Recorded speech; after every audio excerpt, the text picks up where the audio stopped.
ready for the Blackout Part 2? Come to this blackout ready to have fun. In July 16th in Atlanta, Georgia. It's almost time for the blackout. Hey, is you ready for the blackout? Hey.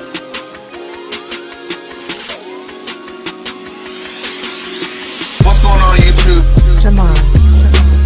What's going on YouTube? Washington. This is boy, party for here once again.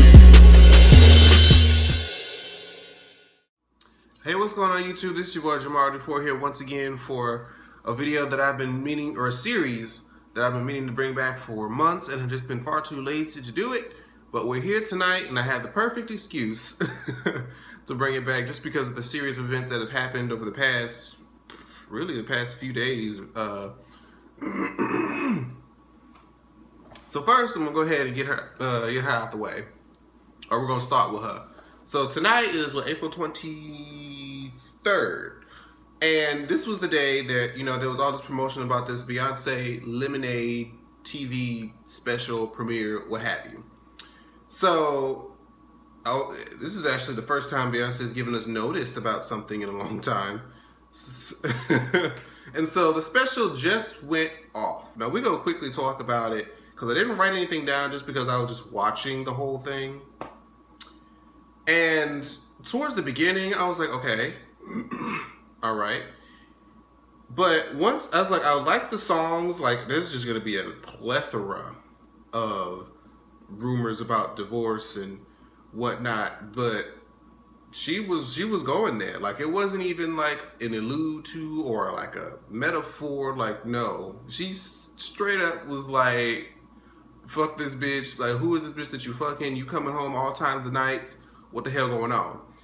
And I have to admit that Beyonce was kind of, she scared me a little bit, just a little bit, because of some of the things she was saying and some of the imagery that was going on.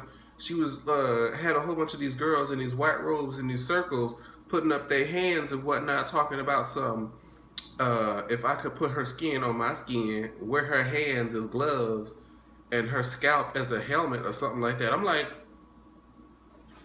girl, this sounds like some Jeffrey Dahmer type shit. Like, you all right, girl? So somebody need to take Beyonce to the altar. Beyonce sitting in rings of fire. She bashing what? Now, that was another thing. That song, that second song, I don't know if it was the second one or not. The one that's called Hold Up, the one that kind of sounds like a reggae song. She was, she was walking around smiling, happy as hell with a bat, bashing people's cars. And I'm like, nobody has a problem with this? Like, are these just... I mean, I like the song. It was really cute, but I'm just looking at, like, the video. I'm like, she's just really going around bashing shit with a bat, and she's just smiling, and everybody's just okay with this? Okay. All right. And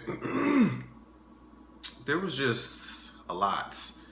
It was a lot to take in. I was like, okay, well, at least I can feel like this is the type of music I feel like we've wanted from Beyonce for a very long time, because a lot of times people's critiques of her music in the past has usually been like, it's usually very well produced and the vocals are great, but it felt empty or it just didn't feel believable from her. It was like she was delivering songs, but it didn't seem true to Beyonce. I guess because we don't know much about Beyonce more than what she allows us to know. But at least this time, I believe her, if that makes sense. I believe what she's saying and what she's talking about, and it sounds like she is speaking of something, about something that she knows. And she talks about, her father issues, talked about the issues, of course, with her husband, and towards the end, it was almost like the flow of the documentary or whatever you would call it was like, I'm angry at you, you broke my heart, you cheated on me, I hate you, but I want to try to see if we can make this work, and we're gonna take the steps to do that. And a lot of people on Twitter was talking about how Beyonce is now about to put out this message of when a nigga cheats on you, you take him back and try to work it out. I mean, people do that anyway. We always trying to figure out what is it about, a person that makes you want to stay with somebody after they cheated. It could be a lot of things. That could be a whole different video, honestly, because some people are just complacent. Some people just, love the person. They don't, even though they've cheated, they just don't want to see them with anybody else. It's a whole lot of stuff. It could be self-esteem. It could be anything. So I feel like it's not really her putting that negative message out there. It's more just like, her saying, hey, shit, I've done this too. I go through the same shit that y'all go through, But other than that, the album came out like midway through the special, but it's only on Tidal. And that's another thing. Y'all are trying so damn hard to make this Tidal thing happen, making things exclusively on Tidal, and this, that, and the fourth. And it seems that unanimously, more often people are just getting frustrated with Tidal just because they don't like to feel forced to buy. Because like they're trying to push this whole music streaming craze onto us. And I'm like, I'm one of the people that if I like something, I want to be able to buy it and then have it forever. Okay, I don't want to, and I don't want to have to pay money to access, pay money consistently to access a library of a whole bunch of music that I know I'm not going to listen to. I would like to just specifically spend money on the music that I like, And I mean, I know there's like an offline mode. I'm not sure how that would work, but to me, it seems like if something is exclusive on a streaming website, you have to always have to access the website or access the app, go search their name, then type it in. But if you're not in a place where you have, like, if you're on an airplane where you don't have access to your phone network, you can't access it. Correct me if I'm wrong, but even still, like, it's just, I don't like that. And I like to kind of shuffle it in with the rest of my music. Like if I want to buy an album and if I want to just shuffle through all my songs, like if it's on a streaming website, you can't really, shuffle it in with the rest of your music. You have to go to that specific website, find that specific album and play which songs you want to play. I ain't really too much into that whole thing. So I know it's on Tidal now. I would hope that it's going to be on iTunes maybe next week or something like that, however she decides to do it. But I'll be looking forward to it. I am interested in this album, and it seems like I can listen to this album for a more introspective perspective on her and her life and her, views on things that are personal to her. So looking forward to that. There's not like a Drunken Love or Partition or just any particular song that the gays can necessarily go off to other than Formation on this album, which is I think I can agree with, because it seems like more of the pop artists who are they used to do those songs that people play in the clubs, I think they're probably done it so much that they're not really into it anymore, and they want to release music that's more introspective and means something to them, like Rihanna's Anti, and now we have Lemonade.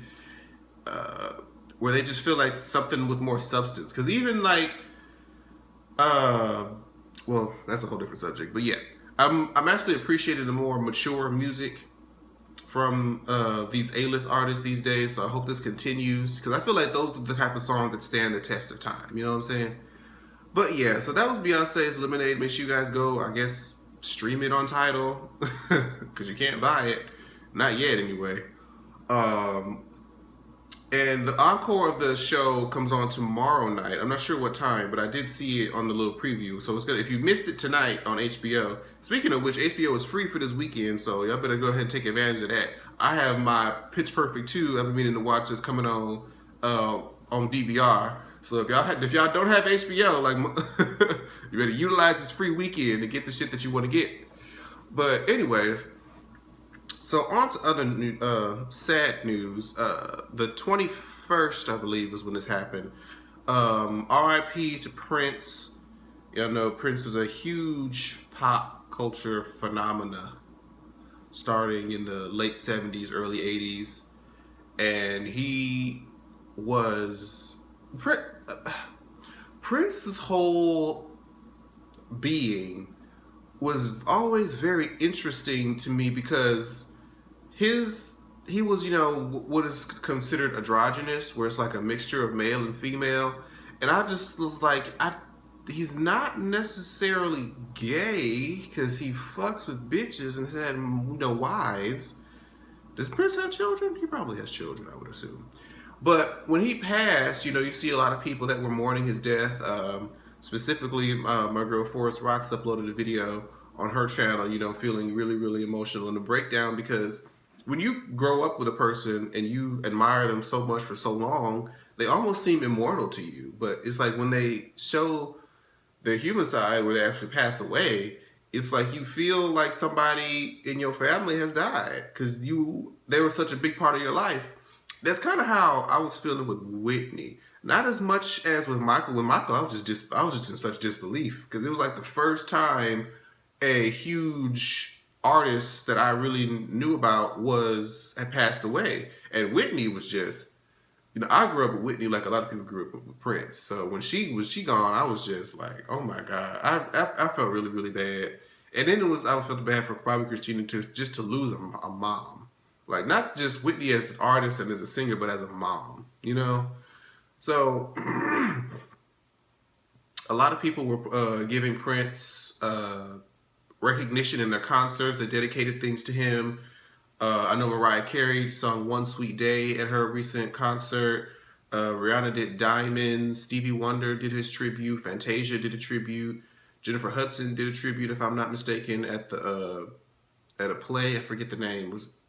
I'm not even trying to remember the name, but I remember that I saw that they all did and paid their respects to Prince. I believe Niagara Falls was like purple for a day or for a weekend. And all theaters, if you guys aren't familiar, all of the theaters around, well, not all of them, but select theaters around the country are going to be showing the movie Purple Rain this whole weekend. So make sure if you haven't seen that, go check it out. Admittedly, I haven't seen it. And I tell you, and it's because Prince, to me, was not prevalent in my life. Like, nobody, when I was growing up, listened to Prince. So I really had little to no exposure to him, not even until like much later in life. It's almost like that Whitney or Mariah Carey or Brandy or Monica, it was like Michael Jackson or Prince. It's like you're almost like on one side or the other. So more so, I knew a lot about Michael Jackson, but I always knew who Prince was, but I can't say I was ever really familiar with a lot of the music in his catalog, except for like the iconic songs like I Want to Be Your Lover, Purple Rain, Black Sweat, When Doves Cry. Like, those are the songs that you just couldn't help but know. But just like all the other like minor stuff, like I didn't know he had so many albums. I was just like, oh my God. But his whole catalog, like practically everything, has just completely dominated iTunes.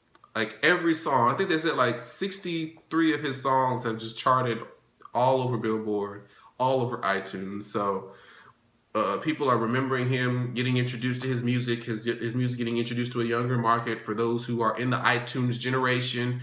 So it's really, really nice. And I have went back and I previewed and listened to some of his stuff. And so I understand why or what his appeal was. But it was always interesting to me, like how somebody as androgynous as Prince was able to thrive in a much more closed-minded era, the late 70s, early 80s, when it came to men being feminine. I always wondered how he managed to excel in that, because now I could see somebody like Prince now being successful, because being gay and feminine is like a trend now. But then, oops, hold on, my bad. My TV was on pause, and then decided to come on in. But anyways, yeah, I always wondered how somebody like him didn't get bashed or make all this bad press, or just he was able to still be as androgynous as he was and still be successful, and still women swoon over him. So I always thought that was very interesting. And so I had to give a RIP to Prince, pay my respects, even though I may not have known him or know much about him personally. I still respected what his impact was on pop culture. I know that he was a huge philanthropist and just an all-around overly creative person, and for that I give him that much respect. So RIP to Prince. And yeah, so that was this particular episode on the Washington Post. Make sure you guys like, comment, and subscribe. I think the format of how I'm going to do this is just take like 3 stories I know there's not a third one in this one, but I don't want these videos to be too long. Excuse me. But I'm going to take like the top 3 stories and then put them into a watch and post video so I won't feel like I have to stuff so much in one episode. So thank you guys so much for watching, and I'll see you guys in the next video. Bye-bye. Like, share, subscribe. Washington, Washington, Washington.